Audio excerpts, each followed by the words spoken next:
Welcome friends to our YouTube channel Study Era. Today we are going to start third part of light unit, and today already I have uploaded 2 videos on YouTube. You can see at there. So let's start. Today we will start a spherical mirror. Spherical mirror में क्या है कि spherical mirror होता क्या है? Spherical mirror क्या होता है? हमारा जो मिरर पार्ट फर्स्ट में रिफ्लेक्शन जो है उसमें मिरर हमने स्टार्ट कर दिया है, तो स्फेरिकल मिरर हम लोग देखते हैं वो है क्या। तो स्फेरिकल मिरर में बोलेंगे हुज रिफ्लेक्टिंग सरफेस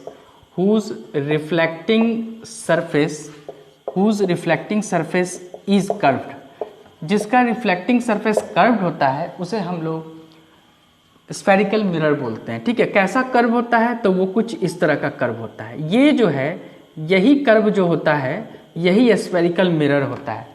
ठीक है, ये इसलिए स्फेरिकल मिरर होता है कि ये एक्चुअली में एक स्फीयर जैसा होता है। ठीक है, ये एक्चुअली में एक स्फीयर जैसा होता है। ठीक है, अगर हम इसके प्रिंसिपल एक्सिस को ले लें, this is our principal axis, ये हमारा प्रिंसिपल एक्सिस है। ठीक है, और ये जो पॉइंट होता है जो मिरर को टच करता है दैट इज पोल, ये पोल होता है।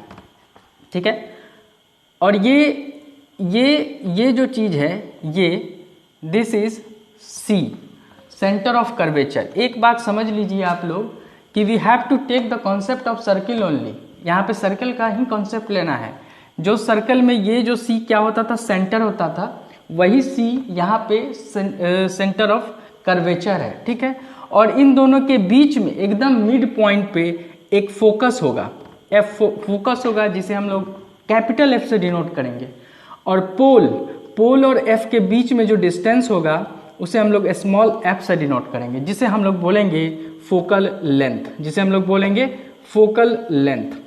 हम लोग देखते हैं कि सर्कल में सेंटर से ये जो डिस्टेंस होता है दिस डिस्टेंस इज रेडियस, वैसे ही यहाँ पे भी ये डिस्टेंस रेडियस होगा। ये वाला जो डिस्टेंस होगा ये आर होगा।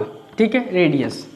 अब हम देख लेते हैं इसमें कि ये जो है ये कर्व सरफेस यहाँ से स्टार्ट हो रहा है और यहाँ तक है। So this is M N means aperture, M N aperture को डिनोट करता है।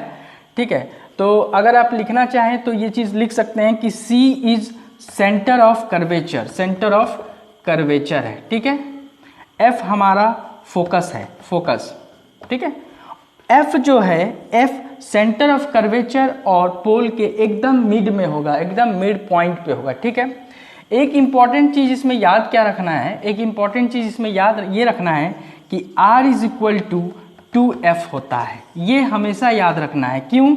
क्योंकि ये जो F है ये इन दोनों के मिड में है, ये इन दोनों के मिड में है, और ये F फोकल लेंथ पोल और फोकस के बीच का डिस्टेंस है, तो ये भी F होगा।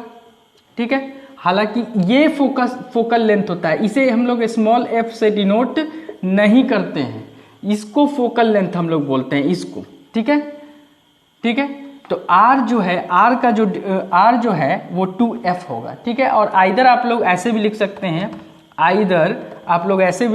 हैं, F is equal to R/2। दोनों बात सेम ही है। ठीक है, दोनों बात सेम है। तो प्रिंसिपल एक्सिस अगर डिफाइन करना हो, I am not defining each and every term, ये आप लोग समझ सकते हैं, बस इसका कॉन्सेप्ट समझिए, डेफिनेशन आप कहीं से भी ले सकते हैं। तो यहाँ पे प्रिंसिपल एक्सिस क्या होगा? तो प्रिंसिपल एक्सिस वैसा एक्सिस है जहाँ पे सेंटर ऑफ कर्वेचर सी और फोकस एंड पोल तीनों ज्वाइंट करते हैं, उसे हम लोग प्रिंसिपल एक्सिस बोलते हैं। बस कॉन्सेप्ट याद रखिए, आप डेफिनेशन खुद से भी बना सकते हैं। यहाँ पे आप लिख सकते हैं the line joining centre of curvature focus and pole is principal axis. ठीक है, नेक्स्ट हम लोग यहाँ पे देख लेते हैं ये जो मिरर है, ये मिरर कितने टाइप का होता है, how many types of mirror. तो यहाँ पे हम लिखते हैं types of mirror.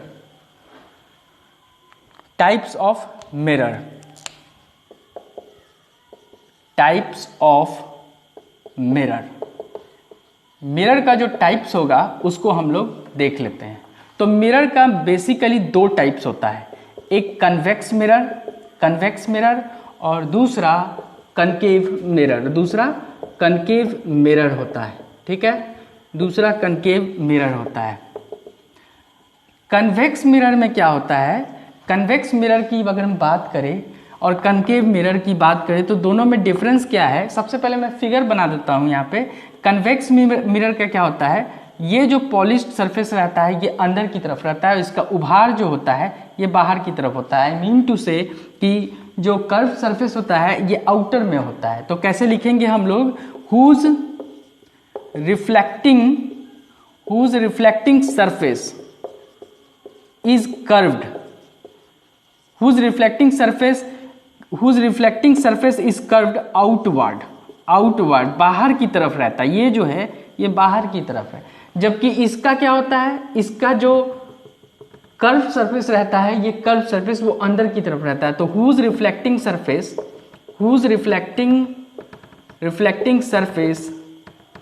curved, whose reflecting surface is inward, जिसका इनवर्ड होता है। रिफ्लेक्टिंग सरफेस क्या होता है, इनवर्ड होता है। अब क्या है कि ये क्या है, ये डाइवर्जिंग इन नेचर होता है, डाइवर्जिंग इन नेचर होता है, और ये हमारा कन्वर्जिंग होता है, कन्वर्जिंग। इसका मतलब क्या है, डाइवर्जिंग का मतलब क्या है, जब लाइट फॉल्स करेगा इस पे, ठीक है, जब लाइट फॉल करेगा इस मिरर पे तो क्या होगा कि लाइट डाइवर्ज होके कहीं किसी भी दिशा में जा सकता है, ठीक है, कहीं भी जा सकता है। ये लाइट एक जगह जाके कन्वर्ज नहीं होगा। लेकिन इस केस में क्या है कि लाइट जो है, मैं इसे रब कर देता हूँ so that it will be more clear. तो जब भी लाइट यहाँ पे फॉल करेगा तो यहाँ आएगा, फिर दूसरा लाइट आएगा, फिर यहीं आएगा, फिर तीसरा लाइट यहीं पे, तो एक जगह सभी लाइट जाके एक जगह एक पॉइंट पे चले जाते हैं, तो उसे हम लोग बोलते हैं कन्वर्ज करना। लेकिन डाइवर्जिंग में क्या है, लाइट अलग अलग चला जाएगा। तो कन्वेक्स क्या है, कन्वेक्स डाइवर्जिंग है। और अगर कनकेव और कन्वेक्स में अगर कन्फ्यूजन होता है तो बस एक वर्ड याद रखिए आप लोग, केव। ये वाला जो वर्ड है केव, इसे याद रखिए, क्योंकि केव मीन्स होता है गुफा।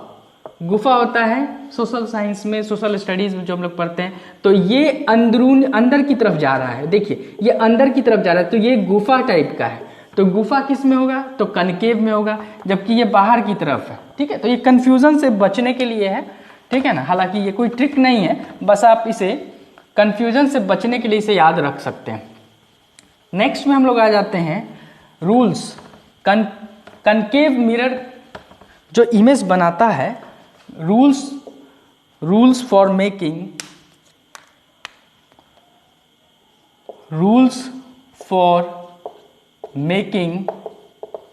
इमेज बाय कनकेव मिरर, ठीक है ना। रूल्स जो होगा, जो कनकेव मिरर के द्वारा होगा उसका होगा रूल्स फॉर मेकिंग रे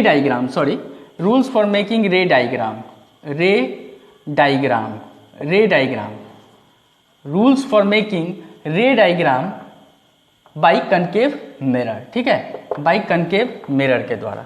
तो पहला रूल क्या कहता है उसको हम लोग देख लेते हैं। पहला रूल हमारा कहता है, पहला रूल क्या कहता है कि इसमें 4 रूल है टोटल। अगर हम इसमें देखें, इसमें टोटल 4 रूल है, 4 रूल्स, 4 रूल्स हमें याद रखने हैं। फर्स्ट रूल क्या कहता है, फर्स्ट रूल है कि ये हमारा सबसे पहले तो कनकेव मिरर होगा, ठीक है, कनकेव मिरर होगा, ठीक है। ये हमारा कनकेव मिरर होगा, कनकेव मिरर होगा हमारा, ठीक है। ये प्रिंसिपल एक्सिस होगा, ठीक है।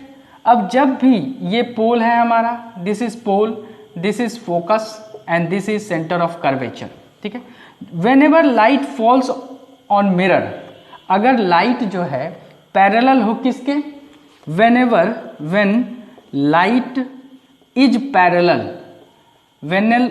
पहले मैं एक बार बता देता हूं, जब लाइट पैरेलल होगा किसके, प्रिंसिपल एक्सिस के। ये लाइट है, ये इंसिडेंट लाइट है, इंसिडेंट रे है। जब ये लाइट पैरेलल होगा इस प्रिंसिपल एक्सिस के, तो ये ऑलवेज पास करेगा किससे, फोकस से। ये हमेशा पास करेगा किससे, फोकस से पास करेगा, ठीक है, ये फोकस से पास करेगा। तो इसे हम लोग लिख लेते हैं, when light is parallel to principal axis, it will always pass through principal axis, it will always pass through focus, यानी कि कैपिटल F, ये हमेशा कैपिटल F से पास करेगा ऑलवेज। ये पहला रूल है, रूल फर्स्ट रूल है ये हमारा, ठीक है। नेक्स्ट में रूल में क्या है, रूल इसी का अपोजिट रूल है, क्या है उसको देख लेते हैं। इसी का अपोजिट रूल है रूल सेकंड, ठीक इसी का अपोजिट रूल है, क्या है कि जब कोई कनकेव मिरर है, ठीक है, प्रिंसिपल एक्सिस है, यहाँ पे पोल है, ये हमारा फोकस है, ये हमारा सेंटर ऑफ कर्वेचर है। जब कोई लाइट फोकस से पास करता है, तो ये फोकस से पास होने के बाद इस मिरर से टकराता है और बाउंस बैक होके वापस पैरेलल हो जाएगा। ये किसके पैरेलल होगा, ये प्रिंसिपल एक्सिस के पैरेलल होगा। तो हम लोग क्या लिखेंगे, when light passes through focus, it will bend and parallel to principal axis। ये हमेशा होगा, ऑलवेज, ये केसेस हमेशा होगा। जब भी लाइट फोकस से पास करेगा पैरेलल हो जाएगा किसके, प्रिंसिपल एक्सिस से। रूल फर्स्ट और रूल सेकेंड दोनों एक दूसरे के अपोजिट है, ठीक है। नेक्स्ट में हम लोग आ जाते हैं, तो ये मिरर के केस में आपको पोल, फोकस और सेंटर ऑफ कर्वेचर ये डिनोट करना बहुत ही इंपॉर्टेंट है, ये डिनोट करना ही पड़ेगा, ठीक है। और अकॉर्डिंग टू द डिमांड आपको रेडियस और फोकल लेंथ डिनोट करना पड़ेगा, ठीक है। रूल थर्ड में हम लोग देख लेते हैं, रूल थर्ड क्या है। रूल थर्ड में क्या है कि कोई कनकेव मिरर है, ठीक है, ये पोल है हमारा, ये फोकस है हमारा, ये सेंटर ऑफ कर्वेचर है। जब कोई भी लाइट सेंटर ऑफ कर्वेचर से पास करेगा, तो ये वापस सेंटर ऑफ कर्वेचर पे बाउंस बैक होके चला जाएगा, ठीक है। कोई भी light when light passes from center of curvature, then it will reflect back होके कहाँ चलाएगा, centre of curvature, reflect back and passes through centre of curvature. देखिए मैं कोई भी डिफिनीशन जो है याद करके नहीं बोल रहा हूँ, बस ये एक कॉन्सेप्ट ध्यान है, इसी कॉन्सेप्ट को याद रख के मैं ये लिख रहा हूँ, ये आप भी कर सकते हैं, ठीक है। ये थर्ड रूल है। अब फोर्थ रूल क्या है, फोर्थ रूल और इसका लास्ट रूल क्या है उसको देख लेते हैं। रूल 4 क्या है, लॉज ऑफ रिफ्लेक्शन हम लोगों ने पढ़ा था, वही रूल 4 यहाँ पे अप्लाई हो रहा है। कोई भी कनकेव मिरर है, ठीक है, ये हमारा पोल है, ये हमारा फोकस है और ये हमारा सेंटर ऑफ कर्वेचर है। कोई भी हमने पढ़ा था, कोई भी इंसिडेंट रे जब इस पोल पे पड़ जाएगा, ये इंसिडेंट रे है, एक इंसिडेंट रे है, ठीक है। और आप हमेशा याद रखिए कि आपको एरो जो है, एरो हमेशा शो करना है। एरो शो करने से क्या होगा कि लाइट का डायरेक्शन पता चलेगा कि लाइट किस डायरेक्शन में जा रहा है। तो जैसे ही लाइट यहाँ पे इस मिरर पे जाता है तो यहाँ से बाउंस बैक होके चला जाएगा और ये रिफ्लेक्टेड रे बन जाएगा, और यहाँ पे जो एंगल बनाएगा वो एंगल R बनाएगा। तो इस रूल का कहने, व्हाट इज दिस रूल, कि whenever incident ray falls on a mirror it will reflect back and making an angle I that will always be equal to angle R। अगर आपको laws of reflection अच्छे से याद है, अच्छे से समझ है, तो आप रूल 4 को कभी नहीं भूलेंगे, ठीक है। तो यहाँ पे हम अपने क्लास को स्टॉप करते हैं। मैं छोटा छोटा वीडियो लेक्चर बना रहा हूँ सो दैट कि आपको समझने में परेशानी नहीं हो और आप अच्छे से समझ सके। और इस तरह से हम लोग नेक्स्ट लेक्चर भी आपके लिए लाएंगे जिसमें हम लोग देखेंगे कि ये तो मैंने रूल बताया है, ये रूल बताया है, 4 रूल हैं इस कनकेव मिरर के लिए। अब इस रूल को ध्यान में रखकर हम लोग कनकेव मिरर कैसे कैसे इमेज बनता है उसको देखेंगे नेक्स्ट क्लास में। तो अगर आपने हमारे चैनल को सब्सक्राइब नहीं किया है तो सब्सक्राइब करिए, लाइक करिए, शेयर करिए, अपने दोस्तों को बताइए। ठीक है, फिजिक्स का क्लासेस चल रहा है, लाइट हमने स्टार्ट कर दिया है, लाइट बहुत जल्द हम लोग ख़त्म करेंगे। ठीक है, इसके बाद नेक्स्ट अगला यूनिट स्टार्ट करेंगे। तो आज के लिए इतना ही। Thank you and have a nice day.